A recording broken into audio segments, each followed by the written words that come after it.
بداية نحن ইরানের শীর্ষ নেতার কার্যালয়ে আয়োজিত বৈঠকে আলী খামেনি হামাস প্রধানকে বলেন, জাওনিস্টদের ধ্বংস করার বেহেশতি অঙ্গীকার একদিন পূরণ হবে এবং আমরা সেই দিনটি দেখব যেদিন নদী থেকে সমুদ্র পর্যন্ত জেগে উঠবে ফিলিস্তিন। বুধবার ২২ মে প্রেসিডেন্ট ইব্রাহিম রাইসির জানাজা শেষে ইরানের সর্বোচ্চ নেতার কার্যালয়ে আয়োজিত হয় এই বৈঠক। খবর টাইমস অব ইসরায়েলের।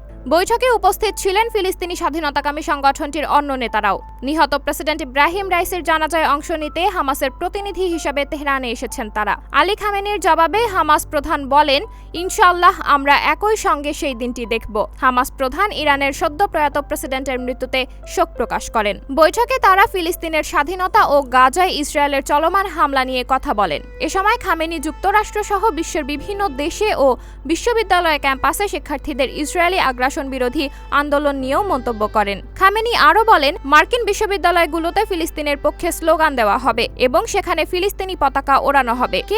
কে জানতো একদিন জাপানের রাস্তায় ফিলিস্তিনের পক্ষে স্লোগান দেওয়া হবে, স্লোগান উঠবে ইসরায়েলকে ধ্বংস করো। বৈঠকের আগে হামাস প্রধান ইসমাইল হানিয়া ও লেবাননের সশস্ত্র সংগঠন হিজবুল্লাহর উপনেতা নাইম কাশেম ও ইয়েমেনের হুতি বিদ্রোহীদের প্রতিনিধিরাও প্রয়াত প্রেসিডেন্টের জানাজায় অংশ নেন। উপস্থিত জনতার উদ্দেশ্যে হামাস প্রধান বলেন, আমি ফিলিস্তিনি জনগণের পক্ষ নিয়ে গাজায় ইসরায়েলি আগ্রাসনে বিরোধিতাকারী প্রতিনিধি হিসেবে শোক প্রকাশের জন্য এখানে উপস্থিত হয়েছি। আমি নিশ্চিত ইরান ফিলিস্তিনি জনগণের প্রতি সমর্থন অব্যাহত রাখবে। সাবরিনা জলিল, সবার কথা।